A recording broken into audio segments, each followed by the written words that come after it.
Alors, l'actu du jour en Formule 1. Avant de commencer, je vous rappelle que les news proviennent de ma chaîne principale sur la Formule 1, Type F1. Et il y a aussi mon Twitch, vous pouvez vous abonner.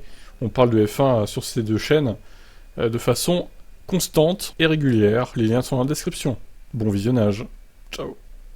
Ça vient de tomber. Lewis Hamilton s'élancera du fond de grille à Monza. Bottas est également pénalisé.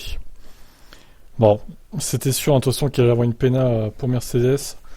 Pour Hamilton, bon voilà, vaut mieux peut-être que ce soit Monza, de toute façon, ils sont pas capables de gagner sur cette course.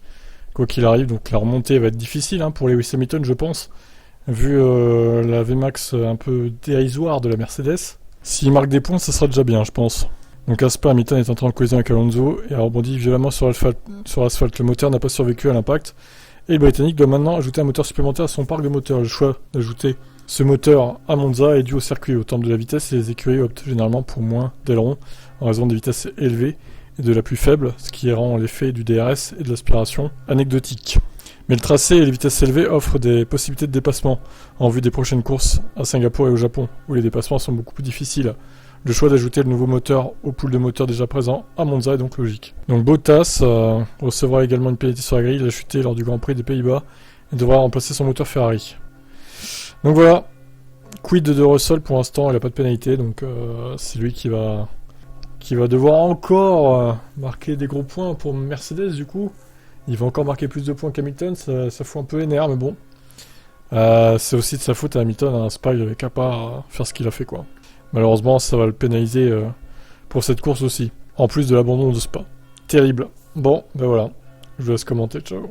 Allez, une news rapide pour vous parler d'Esteban Ocon, pilote alpine en Formule 1, regardez. Il va arborer tout simplement le casque de Michael Schumacher, enfin aux couleurs de Michael Schumacher, donc du rouge. Un rouge un peu différent cependant du casque de Michael Schumacher quand il était chez Mercedes, notamment. Bon, il est joli, plutôt joli ce casque, donc avec ses sponsors à lui, enfin l'écurie du moins. Et les fameuses étoiles sur le dessus, les 7 étoiles pour les 7 titres. Donc ça veut pas dire évidemment que Esteban Ocon est septuple champion du monde. D'ailleurs je pense pas qu'il sera une fois champion du monde, mais bon après ça c'est un autre débat. Après voilà. Alors derrière il y a marqué Monza avec les années, donc j'imagine que c'est les années de victoire de Michael Schumacher aussi. Qu'est-ce que ça peut être d'autre en même temps? Donc voilà, le casque de Esteban Ocon à Monza, en hommage à Michael Schumacher évidemment. Keep fighting Michael. Dans quel état est-il ce pauvre Michael Schumacher? Ça, c'est la question que tout le monde se pose. Je vous laisse commenter. Qu'est-ce que vous en pensez de son casque? Ciao. Verstappen s'en prend en réseaux sociaux, après les messages haineux envers Schmitz, sa stratège. C'est pas correct et je suis content que nous ayons publié ce communiqué pour régler la chose, c'est ainsi que ça doit se faire. Mais ces incidents ne devraient même pas se produire et penser à ce genre de choses est ridicule à la base. Comment peut-on penser que c'est possible dans ce sport? Ça me dépasse qu'on puisse se mettre à détester certaines personnes. Non mais alors lui, bon, c'est pareil, tu es bien naïf mon pauvre Max. Il n'y a jamais eu de magouille pour toi en Formule 1. Bon, t'as la mémoire un peu courte ou sélective, visiblement. C'est vrai que la sport a toujours été la F1, pardon, a toujours été un sport très très propre, très clean. Il s'est jamais rien passé de douteux dans ce sport, évidemment. Non mais sérieux quoi, c'est quoi ces pilotes là? Ils connaissent même pas l'histoire de leur sport quoi. Bien sûr, ce qui est arrivé est terrible, mais Anna est une personne forte qui sait ce qu'elle fait, ajoute le néerlandais, qui n'a pas encore la possibilité d'en discuter directement avec Schmitz. Je ne pense pas qu'elle sera présente ce week-end, mais il est certain que je lui en parlerai lorsque je la verrai. Elle ne doit pas y accorder trop d'attention de toute façon, car ces personnes ne le méritent pas. Alors, pourquoi elle dit qu'elle ne sera pas là? Elle vient pas sur tous les Grands Prix pour une stratège, c'est étonnant. Elle fait la stratégie par téléphone quand elle est pas là, ou par visio, je sais pas, c'est bizarre. Bon, soit, elle est peut-être un stratège intérimaire, à mi-temps. Bon, bref, on continue, c'est le problème avec les réseaux sociaux, chacun peut dire ce qu'il veut, il doit y avoir plus de contrôle vis-à-vis des messages haineux. Certaines entreprises semblent mettre l'accent là-dessus, mais ce n'est pas suffisant car vous pouvez créer un autre compte et continuer de la sorte. Bien sûr, vous pouvez aller ailleurs, même s'ils bloquent votre IP. Les gens sont suffisamment intelligents pour trouver un moyen de contourner. Une solution doit certainement être trouvée. Bien sûr, les réseaux s'agrandissent, et c'est une bonne chose. C'est un très bon outil, mais il y a aussi plusieurs aspects négatifs. Si l'intégrité de Red Bull était ainsi attaquée à Zandvoort, Verstappen affirme que son équipe est suffisamment solide pour encaisser les coups. Peu importe de quelle équipe il s'agit, c'est ridicule de manière générale. Mais d'un autre côté, nous savons ce que nous faisons, et nous aimons ce sport, donc nous devons aller de l'avant. Nous sommes évidemment très heureux de notre victoire à Zandvoort, ce que les gens disent sur les réseaux sociaux ne nous impacte pas vraiment. Mais ces choses-là ne devraient jamais se produire. C'est pour ça que nous en parlerons. C'est pour ça que nous en parlons, pardon. Parce que nous espérons que ça n'arrive plus d'ici quelques années. Ouf, ça c'est... Il va falloir, oui, qu'ils sévissent. Bon, après, par contre, oui, c'est complètement débile d'avoir attaqué cette pauvre femme. Elle a rien fait, elle a fait son boulot, c'est la stratège, donc... c'est pas elle qu'il fallait incriminer. Après, je comprends ceux qui doutaient de la part d'AlphaTauri, mais bon, elle y est pas pour grand-chose, je pense. Moi, ça me serait même pas venu à l'idée de l'insulter ou quoi, en fait. Bon, bref, après, chacun imagine son propre scénario, j'imagine, mais bon. Bref, en tout cas, moralité de l'histoire, la Formule 1, il s'est jamais rien passé de douteux. C'est un sport bisounours. Qu'est-ce que vous en pensez? Ciao. Les fans croyant au complot Red Bull ont des problèmes au cerveau. Tsunoda, ce petit con. Et toi, t'as pas des problèmes au cerveau à insulter ton équipe à la radio? Non, je sais pas, je dis ça comme ça, hein. Les fans sont toujours prêts à créer des histoires. J'ai ressenti quelque chose d'étrange à l'arrière de ma voiture. Je pensais d'abord qu'il s'agissait du pneu. L'équipe me disait à la radio de stopper la voiture au bord de piste, c'est donc ce que j'ai fait. Mais l'équipe me disait alors qu'elle ne voyait aucun problème. C'est pour ça que nous sommes repartis après avoir changé les pneus. Je ressentais un nouveau problème. Je faisais savoir à l'équipe. Et c'est pourquoi ils me demandaient de m'arrêter. Alors, ça se tient, ok. Par contre, quand même, ils ont dit de regagner son stand. Ils ont dit, il n'y a pas de problème, rentre au stand. Ok, donc il rentre au stand. Alors pourquoi, si le même problème se répète, pourquoi ils n'ont pas dit de tout simplement rouler au ralenti, ok, il aura peut-être gêné des pilotes, mais au moins il aura gagné son stand, il n'aurait pas faussé le déroulement de la course. Je sais pas, moi je propose ça comme ça, hein. Ça me paraît pas illogique de faire ça, mais bon, après, apparemment, on a des problèmes au cerveau, donc terrible. La situation a bien sûr rendu ça un peu confus, mais il n'y a aucune raison de se plaindre de mon équipe, de moi-même ou de Red Bull. C'est vraiment une histoire folle. J'avais en plus l'opportunité de jouer les points, j'étais en bonne position, il n'y a donc aucune raison de croire à ça. Tsunoda peut-il comprendre que certains fans aient pu croire à la théorie du complot vu la situation? Sa réponse parle d'elle-même. Je ne sais pas, je m'en fiche. En fait, j'aimerais leur demander de faire un scanner afin de savoir ce qui ne fonctionne pas dans leur cerveau. Ah là là. Le karma va se retourner contre toi, cher Yuki. Red Bull et Skoda AlphaTauri sont deux équipes complètement différentes. Ouais. Non, hein. On va pas... Non. Bien sûr, ce n'est pas aussi différent qu'entre les autres équipes, mais ce sont deux entités différentes. Nous sommes en Italie, ils sont au Royaume-Uni. Nous évoluons dans des domaines très différents. Ça, tu me feras pas croire ça. Alors certes, il n'y a peut-être pas eu de complot, mais bon, voilà, c'est pas choquant de croire à ça, hein, désolé, on a vu précédemment des magouilles en Formule 1. Moi, je m'attends à tout dans ce sport, hein. Mais bon, lui, il sait peut-être pas de quoi on parle, vu qu'il ne connaît rien à l'histoire de la Formule 1. Ce mec. Allez, je vous laisse commenter, tout simplement. Ciao. Bon, mauvaise nouvelle, les gars, il semblerait que la piste Gasly s'amenuise pour Alpine. Le duo français ne va pas se faire, finalement. Puisque Colton Herta n'aurait pas de passe-droit de la FIA pour l'obtention de sa super licence. On sait que l'IndyCar ne rapporte pas suffisamment, à mon goût, au goût de tout le monde d'ailleurs, par rapport à la F2 et à la F3. Ce qui est pas très logique parce que quand même l'IndyCar c'est quand même une discipline qui est assez relevée, hein. Donc dans ce cas de figure, Red Bull renoncerait à céder Gasly à Alpine, ce qui serait un nouveau revers pour l'équipe française. D'autres bruits font état d'un manque d'unanimité sur la piste Gasly chez Alpine. Ocon a déjà confirmé qu'il n'a pas le pouvoir de décision, même s'il aurait aimé être rejoint par Mick Schumacher. La piste menant à ce dernier semble aussi refroidie, suite à ce qu'on a vu entre Audi et lui et Sauber. Alpine misera alors sur un autre jeune pilote, Jack Doohan, qui débute cette année en Formule 2, mais a une excellente progression depuis la mi-saison. De plus, ce pilote australien dispose de la super licence. Putain, encore un pilote australien, décidément. Mais attendez, il va y avoir 2 pilotes australiens, ça se trouve, l'année prochaine. Incroyable. Peut-être 3 avec Ricardo. Imaginez le délire. Il est clair que si la piste Gasly se ferme pour Alpine, pour 2023, il faudra attendre 2024 au mieux. Mais quel pilote accepterait de rouler pour un an seulement? Ricardo? Il y a maintenant beaucoup d'inconnus dans les multiples équations de transfert. Ouais, un peu trop à mon goût d'ailleurs. Donc Jack Doohan, est-ce qu'il serait pas un peu trop frais pour la F1? Enfin, je veux dire, le mec, il aurait fait qu'un an de F2 et il arriverait directement en 2023 en F1. En plus, en n'ayant pas gagné la F2. Ah, c'est un risque de le cramer, hein, moi je dis. Hein. Non, il faut pas faire ça. Donc Gasly, a priori, il va rester chez AlphaTauri, à confirmer cependant, mais c'est mal parti apparemment, pour un duo français chez Alpine l'année prochaine. Bon, on verra bien, rien n'est fait encore. Ciao. Ferrari vise 7 victoires d'affilée pour finir 2022. Non mais... Ils sont hors sol, hein. Ils sont quand même déconnectés ces gens. Hein. Ma principale inquiétude est que ça fait 3 courses d'affilée que nous n'avons pas le rythme le dimanche. C'est assez similaire à la Hongrie, ce week-end nous avons fait de bonnes qualifs, des qualifs où nous avons été compétitifs, mais en course, on n'est pas assez compétitif, ce qui rend certainement la vie bien plus difficile. Non seulement car nous ne pouvons pas nous battre pour la victoire avec Max, mais aussi parce que nous n'avons pas le rythme pour maintenir les Mercedes derrière. Je crois que ça fait 3 courses d'affilée que nous ne sommes pas à ce que devrait être le potentiel, c'est quelque chose que nous devons résoudre dès que possible car il reste que quelques courses jusqu'à la fin de la saison. Nous restons en quête de victoire et notre intention est de gagner toutes les courses, y compris Monza. Ah là là, déjà finissez devant Mercedes, après on verra si vous arrivez à gagner des courses les gars. Hein. Ils sont complètement déconnectés chez Ferrari, ils ont plus aucun rythme, ils veulent gagner les 6 dernières courses. Allô quoi. Y a-t-il quelqu'un qui sait gérer cette équipe, cette écurie? Non, je sais pas, enfin là ça devient critique hein, quand même. Allez, ciao. Hamilton considère Ricardo bien trop talentueux pour être réserviste. Oui, alors bon, ouais. Il était talentueux. Est-ce qu'il est toujours? Il a gagné le droit de courir parmi nous. Et s'il faisait partie de notre équipe, ce serait super, mais ce rôle n'est pas le meilleur pour lui. Si c'est moi qui le dirigeais, il courrait. Il courrait.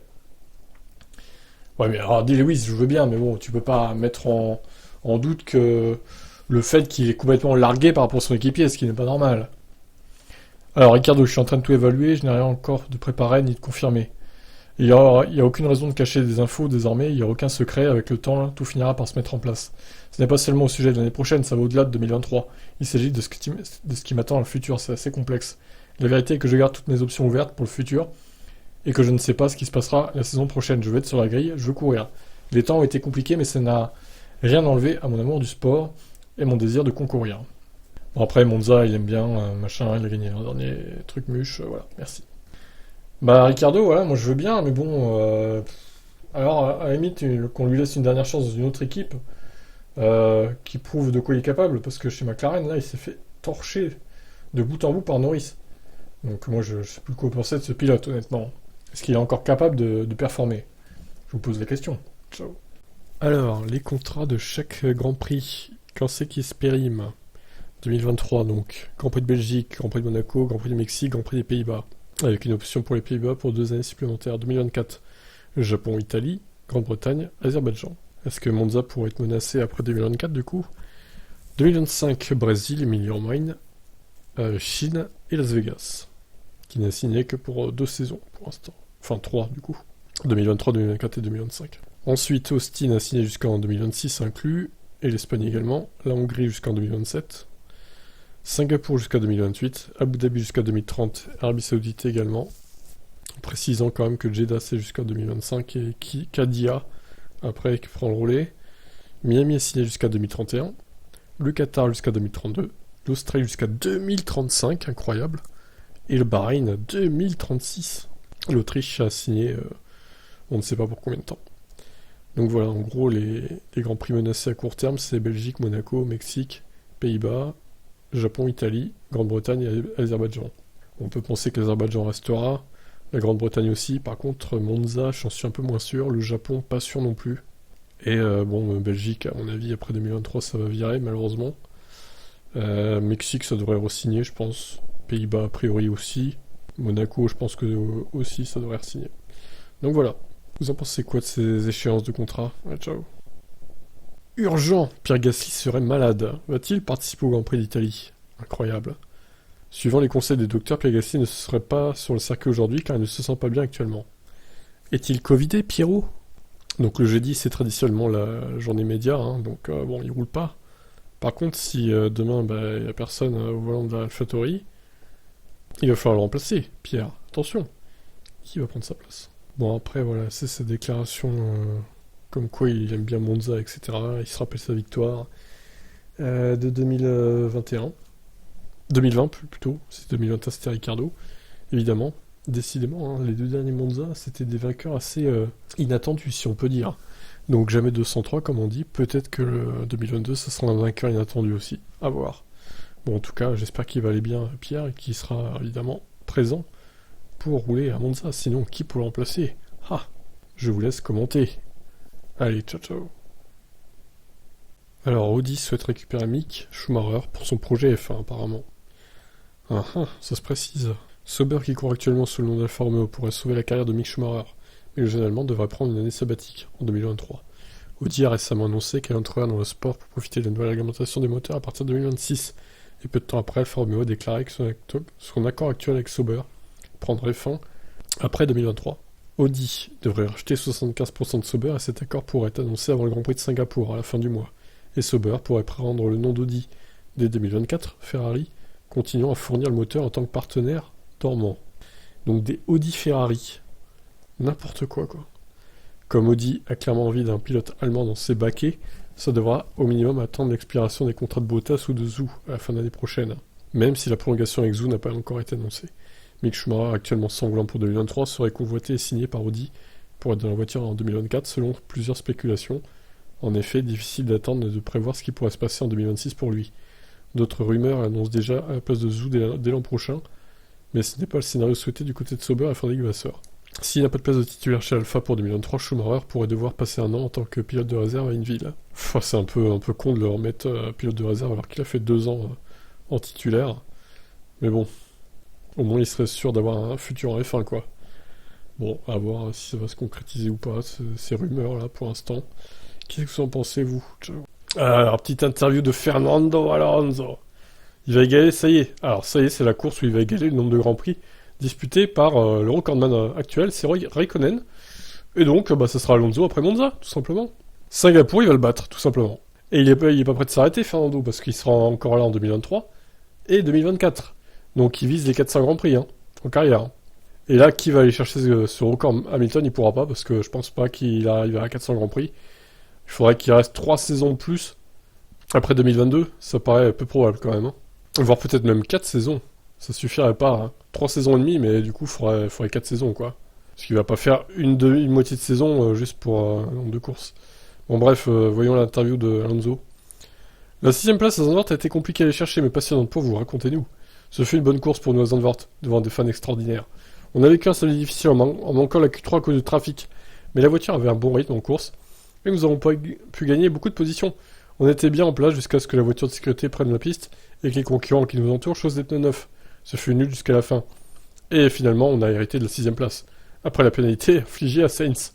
Ce fut une course très intense, qui s'apparentait à une grande séance de qualif. Au final, j'ai décroché ma 10ème place dans les points d'affilée. Nous allons essayer d'enchaîner à Monza ce week-end. Oui, alors, ça fait 2 fois d'affilée qu'il profite d'une pénalité de Ferrari. La course d'avant, c'était Leclerc, avec ses 5 secondes de pénal là, pour excès de vitesse dans les stands. Et maintenant, c'est Sainz, pour une safe release, magnifique. Monza est un des endroits les plus historiques pour organiser une course de F1. Sur cette triple configuration, nous passons de l'atmosphère très néerlandaise de Zandvoort à la passion des tifosi à Monza, ce qui est très spécial. J'y suis toujours bien accueilli par les fans italiens en raison de mon passage chez Ferrari. J'ai gagné 2 fois et je suis monté à plusieurs reprises sur le podium. La piste est grisante et les dépassements sont possibles, donc nous devrions voir de l'action dimanche. C'est la fin d'une longue période de 3 semaines sur la route. Nous espérons donc continuer à marquer des points et aborder les courses lointaines en bonne forme. Donc, la question sur le record de Kimi, c'est une belle réussite, évidemment génial de pouvoir co-détenir le record avec Kimi, du plus grand nombre de départ en F1. Honnêtement, j'essaie de ne pas trop penser au record et de rester concentré sur la course. Bien sûr, c'est un bel accomplissement qui me rendra fier et heureux quand il sera temps de regarder dans le rétroviseur. Mais tant que je suis en activité, je ne m'arrête pas pour y penser. Je veux profiter et maximiser chaque week-end de course. Très bien, Fernando. Écoutez, voilà, il s'en fout un peu du record de Kimi, pour être honnête. Lui, il vise les bonnes perfs, les points, les podiums, voire. Et voilà. Et je vous laisse commenter. Ciao. Wolf s'inquiète des longues lignes droites de Monza. Tu m'étonnes. Nous pensons retirer les ailerons arrière afin d'être moins vulnérables en ligne droite. Plaisanter Wolf. Ah, ça va être chaud. Nous avons une voiture qui produit bien trop de traînées aéro et nous n'aurons pas besoin d'appui sur ce circuit. C'est quelque chose que nous espérons pouvoir changer rapidement. En vue de l'année prochaine, nous apprenons à la dure pour le moment. Je pense que sur certains des circuits restants cette année, notamment en qualif, c'est quelque chose qui va nous pénaliser. C'est mieux en course car, comme nous l'avons vu à Spa, il n'y a pas de grosse différence en ligne droite. Allez, je sens que les Alpines vont se qualifier devant les Mercedes ou devant une des 2 Mercedes encore en qualif à Monza. Et vas-y pour les doubler après en course, quoi. Ça, je le sens venir gros comme une maison. Alors, Chauveline. Nous pouvons utiliser des ailerons plus petits là-bas. Nous aurons un peu moins d'appui et nous sommes optimistes sur le fait que certains des problèmes spécifiques que nous avons rencontrés à Spa sur les bosses ne devraient pas nous affecter. Nous pouvons mettre la voiture dans une meilleure fenêtre de travail. Cependant, la Red Bull a l'air très efficace, rapide dans la ligne droite et elle est rapide dans les virages. Et ces problèmes nous semblent plus importants lorsque nous allons sur des pistes à faible appui. C'est difficile de dire exactement où nous serons. Probablement pas aussi fort que nous l'étions à Zandvoort, mais espérons-le, ce sera loin d'être aussi difficile qu'à Spa. Et même si Monza est plus difficile, Mercedes pense qu'il y aura d'autres circuits sur lesquels elle peut extraire plus de potentiel de sa voiture avant la fin de saison. Il y a toujours un certain nombre de facteurs en jeu. L'un d'eux est que nous venons de développer la voiture en essayant de résoudre quelques-uns de ces problèmes que nous avons rencontrés en début de saison et au fil du temps, nous sommes devenus de plus en plus rapides. Cependant, vous avez vu à Spa que nous avons vraiment eu du mal, en particulier sur un seul tour, et nous avons identifié certains domaines de développement qui rendent difficile de la faire fonctionner dans son état optimal sur ces pistes. À Spa, nous avons dû relever un peu la voiture, on avait du mal avec elle sur certaines bosses, et l'effet net était que ça nous coûtait en perf. À Zandvoort, la voiture était plus facile à mettre dans la boîte fenêtre. Elle roulait bien, ne rebondissait pas sur les bosses. Ça a donné de la confiance aux pilotes. Ils ont pu la pousser, et en fait, nous avons probablement eu notre week-end le plus compétitif en ce qui concerne les qualifs et la course de toute l'année. C'est encourageant, nous aurons plus de bons circuits à venir pour nous. Bon, en gros, Monza, faut limiter la casse, quoi. On verra s'ils arrivent à mettre une voiture sur le podium, déjà. Je pense que c'est une belle réussite. Je pense qu'il faut viser 3 et 4, à la limite. Au mieux, je pense qu'on pourrait pas faire mieux. Hein. Sachant que sûrement les deux Red Bull vont être devant. Enfin, au moins Verstappen, Perez, lui, on sait pas trop à quoi s'attendre. Hein. Perez est tellement irrégulier, ce gars-là, qu'au final, même à Monza, ça se trouve, il va pas performer. Donc on verra. Allez, ciao. Santé mentale, Vettel ne veut plus de culte du héros dans le sport. Ah bah ça, dans tous les sports, malheureusement, mon pauvre gars, ça continuera. Hein. Je vois pas pourquoi les mentalités changeraient. Si j'ai appris quelque chose, c'est que vous n'êtes jamais seul avec les pensées que vous avez. Vous n'êtes pas le premier à avoir ces pensées. Je pense que ce serait formidable si nous pouvions partager cela plus souvent, car ça montre l'humilité qui nous fait peur, qui nous fait peut-être défaut dans le sport. Nous projetons le culte du héros dans certains rôles. Nous sommes tous humains, nous traversons les mêmes choses, les mêmes défis. Il n'y a pas de Superman ou de Superwoman, sauf à la télé. Le quadruple champion du monde aimerait que les sportives et les sportifs puissent s'exprimer librement sur leurs faiblesses et regrette que ça soit dicté par une image que la communication autour d'eux et la société cherche à renvoyer. Il n'y a pas de quoi avoir honte. Si vous vous cassez la jambe, que faites-vous? Vous allez chez le médecin et vous lui demandez de la réparer. La démarche sage aurait été de se demander ce que je peux faire pour éviter de me casser la jambe. Nous ne semblons pas appliquer la même chose lorsqu'il s'agit de la santé mentale. Je considère que c'est une faiblesse dans notre société parce que c'est perçu comme un signe de faiblesse si vous parlez de vos sentiments et que vous vous ouvrez. Il se passe beaucoup plus de choses aujourd'hui qu'il y a 30 ans. À cette époque, vous aviez l'impression que dans le sport, personne n'était faible et personne n'avait ses doutes sur soi. Ok, Sébastien. Toujours dans la philosophie, en cette fin de saison, enfin en cette fin de carrière plutôt. Pour Sébastien Vettel, vous en pensez quoi? Doit-on cesser d'avoir des héros dans les sports, quels qu'ils soient, pas que la F1 d'ailleurs,